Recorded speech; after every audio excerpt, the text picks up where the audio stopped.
It's all about marshmallows. Now, this isn't about our marshmallow challenge that we did in class.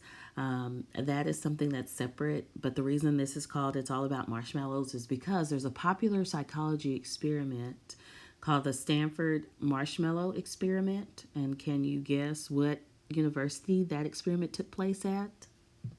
Ding, ding, ding. You're right if you said Stanford University, because we know with all of those exercises, the college usually took the name of the experiment. But what happened in the Stanford marshmallow experiment is 4-year-olds were tested to see if they could control their impulses and not eat a marshmallow that was set before them if they were promised to have 2 marshmallows when an experimenter returned to the room.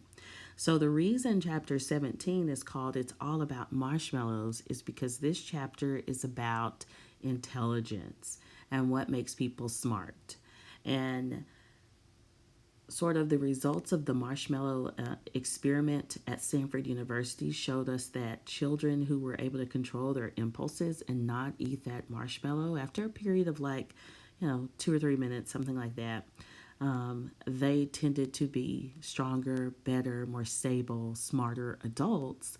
And the ones who licked it, took a little bite of it, or ate the whole marshmallow were actually had some impulse control issues and struggled with sort of coping later in life. So, this is about intelligences and all those different ways people can be smart.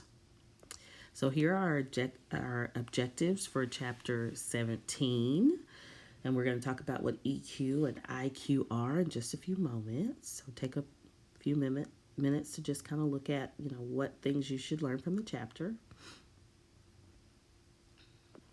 So the first thing you need to know about is the definition of emotional intelligence. It's our ability to be aware of and manage our own emotions in different settings and being able to react appropriately to the emotions of others in order to successfully manage interpersonal relationships and ourselves. So that is kind of a mouthful, but emotional intelligence is basically managing your own emotions no matter the setting and knowing how to properly react to the emotions of other people so that you have good relationships. So, for example, if we think about that, that's like saying, okay, I'm in this situation and I can tell that I stepped on Johnny's shoe, right? And it was an accident. I've said I'm sorry, but I can tell Johnny is really upset about it. So, a person with high emotional intelligence would recognize that Johnny is upset about it and try their very best to either get out of that situation with Johnny or appease Johnny in some way so that there's not interpersonal conflict, so that Johnny really understands, I really didn't mean to do this, my bad, right? So a person with good emotional intelligence is aware of and able to manage their own emotions in different settings, so home, school, work, no matter where you are, and they are able to recognize the emotions of others and respond appropriately so that there's not conflict. So, what does it mean to have an IEQ? That's what emotional intelligence is. It's the emotional quotient. What research has shown us is that people who have high emotional intelligence are the people who get hired more for jobs. Once they're on the job, they also get promoted more often, so they, get to be the boss. And they also have stronger and healthier personal and professional relationships. So, when you're able to manage your own emotions and recognize and be aware of and respond to the emotions of other people, people are going to want to be around you and employers will see that you're the type of person that they want to be in charge on the job. Because if you don't have a high emotional intelligence, the exact opposite will happen to you. You'll be laid off or fired from jobs. You won't have good relationships with other people. So you want to have a good emotional intelligence. Sorry. Okay, so let's talk about the difference between IQ and EQ. So your IQ is your intelligence quotient. It's what we think of in terms of academics. It is inherited from your parents, and it can also be impacted by the environment. So we think of about 50% of your IQ coming from your parents and the other 50% coming from your environment. And when we say environment, I mean like your neighborhood, your school, like the things around you that help nourish your IQ. So, whether or not you have enough food and, whether or not you're eating healthy food, that all impacts your IQ. So, in psychology, we say that it's influenced by nature and nurture. And when we say nature, we mean your genetics, and when we say nurture, we mean your environment. And we know it's 50-50 split. On the other hand, your emotional intelligence, or your EQ, is something that can be learned and developed. That's your ability to recognize your own emotions, but also recognize and respond to the emotions of others. So, the main point you should know from hearing about IQ and EQ is that our ability to learn is not fixed at birth. Our intellectual ability is not fixed at birth. You can grow your intelligence. And I've told you guys a million times how I really studied and worked really hard to grow my intelligence. And so when we say EQ, we're meaning emotional quotient, and that's the degree or measure to which one has emotional intelligence. And we've already said people with a high EQ understand the emotions of other people. They also understand their own emotion. So there are 5 or 6 key components of emotional intelligence: impulse control, delayed gratification, being able to manage one's emotions in a variety of settings, being able to handle unexpected encounters effectively, working well as part of a team, and understanding the emotions of others by being aware of one's own emotions. So we're going to talk in detail about all 6 of these things on the next slide. So if you haven't already written this down, don't worry, it's going to come in just a moment. So when I say impulse control, remember I told you about that Stanford marshmallow experiment? They were trying to test whether or not those kids could not react on their impulses and just automatically eat the marshmallow. And they chose 4-year-olds because it's interesting, when you're about 4 years old, that's when you're really starting to think about, and if we go back to Kohlberg's theories of moral development, that's when you're really starting to weigh, okay, what's right or wrong. We know that little young kids who are like 2 or 3 will, they'll say they didn't have a cookie even though the evidence is on their mouth. But when you start to be 4, you really can start to think about and process real, true, right versus wrong, and you can start to control your impulses. And that does, according to that experiment, tell us a little bit about adulthood. So impulse control is having the ability to control a sudden desire or urge to do something or to say something without thinking. So it's knowing the right place and the right time to react. It's not just blurting out an answer in the middle of class. It's realizing, even though I really want to, I'm going to control myself. And some of you do a really good job at that. Another important part of having emotional intelligence is being able to delay gratification. And that's realizing that sometimes we have to do the work now in order to gain a reward later. For example, you guys are waiting 4 years before you can get your high school diploma and your associate's degree. So if you recognize, okay, I'm in this collegiate program, this has value, I have a goal I'm working towards, and you are able to delay and realize that I may not see all the rewards now, I may be really under a lot of pressure now, but later I'm going to appreciate that. That is delaying gratification.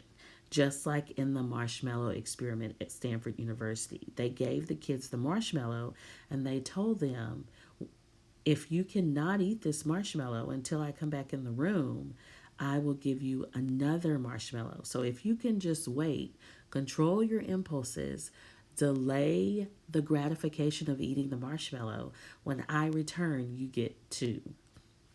So that's when we do something now, knowing that our reward may not come right away.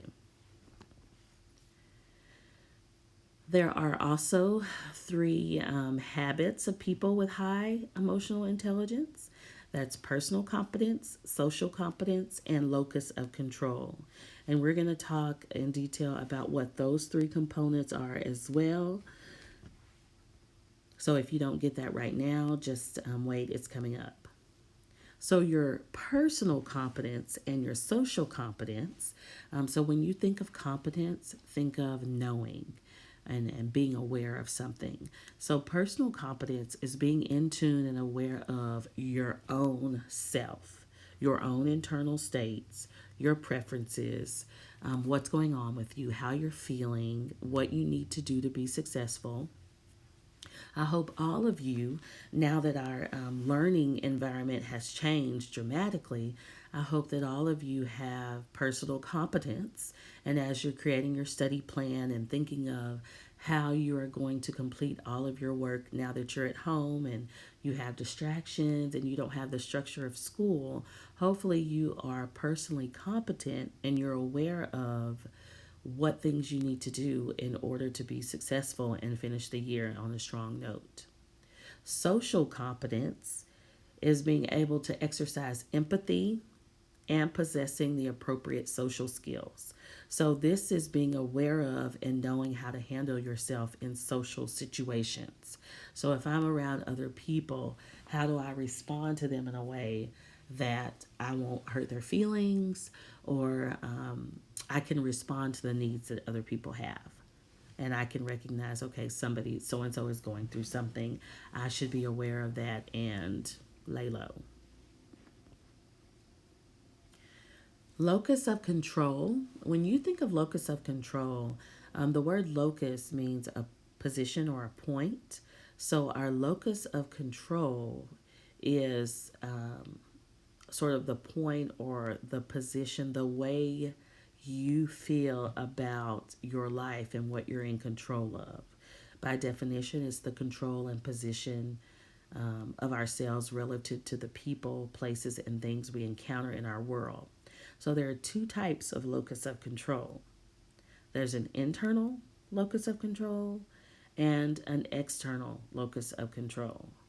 An internal locus of control occurs when a person believes that things that happen are within their control.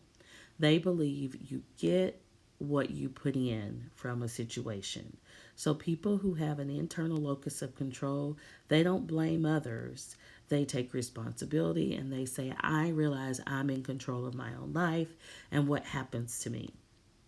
People who have an internal locus of control also have what we call self-efficacy.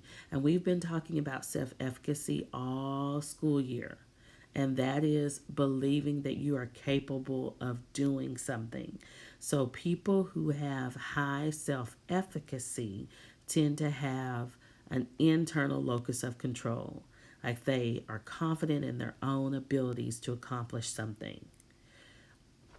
External locus of control is the exact opposite. This is a person who believes that things are not within their control. They say that stuff happens and there's nothing they can do about it. So, a person who has an internal locus of control takes personal self-responsibility, and a person with external locus of control, they don't think they can control the things that happen in their own lives. So you can imagine that people who have an internal locus of control, they get things done, they find ways around a situation, and people with an external locus of control, they can kind of get stuck and say, oh, I can't do anything about this. So here's a little more details about internal and external locus of control. So people with an internal locus of control are very proactive, and they try to control their environment. They have, like I said, a high degree of self-efficacy, believing that they are in control of the things that happen around them. They can control their outcomes. And the people with an external locus of control, they are reactive to their environment. They have a low degree of self-efficacy, and they believe that the future is determined more by chance than by luck. So I want you to really think about how your experiences have been over the last week or so, and as you've been at home on your own, and now you can kind of create your own schedule and really show your level of responsibility. Have you been a go-getter who's done what you're supposed to do and realize that even though school is out and my teacher is not right in front of me, am I in control of making sure I have access to my textbook? Like, have you taken that initiative and contacted Cengage to make sure that, oh, I'm locked out of my text. This is what I need to do to take Chapter 12 quiz. Or have you had more of an external locus of control? Have you said to yourself, oh, I'm not going to do this because I don't have access to that.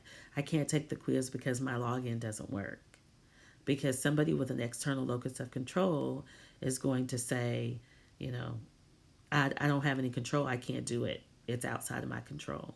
When the truth of the matter is people with an internal locus of control have done it, and they've problem solved, and they've made sure that they are able to handle what they're able to handle. So that's kind of a rhetorical question. So I want you to really think about where you stand on that continuum. Moving right along. According to your textbook, remember, you can grow and learn to have emotional intelligence. So here are 7 ways to do that. First off, you can foster genuine relationships with others. So that's like reaching out to at least 3 people every day and just checking on them, seeing how they are and really wanting to know about it. Number 2, you can facilitate cooperation rather than rivalry. Here we are in a program that's competitive because you guys are vying for ranks amongst yourselves and each other, but you will notice that at times it's necessary to cooperate. You need to have study buddies and people you can rely on, and realize that cooperation is necessary so that everybody can reach their ultimate goal. Number 3, celebrate differences. So that means that you have to respect the values of others. Realize that everybody else is not going to have the same opinion about a situation that you have. And that's completely okay. We can all have different ideas and still respect each other. Number 4, we're going to use critical thinking every day. We know that critical thinking is one of those marketable skills, one of those transferable skills jobs are looking for. So you have to be able to critically think and problem solve every day. Number 5, pay attention to yourself. So be aware of, okay, am I feeling stressed out? Have I done too much today? What can I do differently so that I am healthy and I am okay for myself? Because remember, emotional intelligence is being aware of yourself as well. You can't push yourself too far. You have to also have balance. Number 6, being able to communicate openly and with respect. So being able to get your opinion across, but then also respecting the opinions of others. So think of that kind of like self-advocating. You're going to have to, given our changing educational experiences now, communicate openly and with respect to all of your teachers. So you're going to have to be able to use email or to be able to respond appropriately online, both verbally and non-verbally. I feel like we're in a situation now where every single thing we've talked about all year, you guys get a chance to put it into practice. So I hope you remember that. And number 7, of course, be optimistic. Be positive. Try not to focus on the negative. If you find yourself getting frustrated, give yourself a break, come back to it later, and just think positive. We're going to get there. We only have 9 more weeks left, and we're going to do the very best we can, and we're going to be positive about it. Okay, so kind of the last concept that chapter 17 talks about is the difference between flow and frazzle and some things associated with that. So, as you guys are kind of working on your own at home, um, you're going to experience some flow, you're going to experience some frazzle. So, let's talk about what those things are. Flow is when what you're doing is enjoyable, it's natural for you, you find yourself all absorbed in it. It is totally pleasurable to you. It feels like effortless work. So, for some of your classes, you're going to be working, you're going to be in your flow, you're going to be enjoying yourself, you're not going to want to stop because you're just in your groove. Think of your flow as kind of your groove. You're in your habits, you're working, it's effortless. And you don't want to stop because it's just, you're in your flow.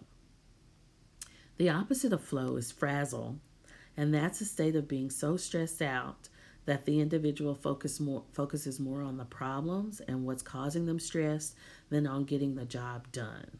So, frazzle is when you're so stressed that you can't accomplish anything.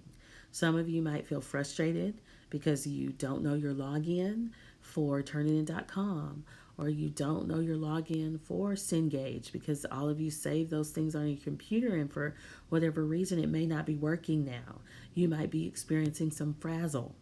But remember, frazzle is something that stops you from getting the job done. So if you need to take a step back, get out of your frazzle and come back so that you can be in a state of flow, that would be great. But I want to drive the point home that you don't have to be in a state of flow whenever you're doing work or studying, but you do want to avoid being in a state of frazzle. You can't accomplish anything if you're frazzled. You'll need to take a break. You'll need to come back and try again later. So I really do hope that you guys recognize how frazzle is not a good state to be in.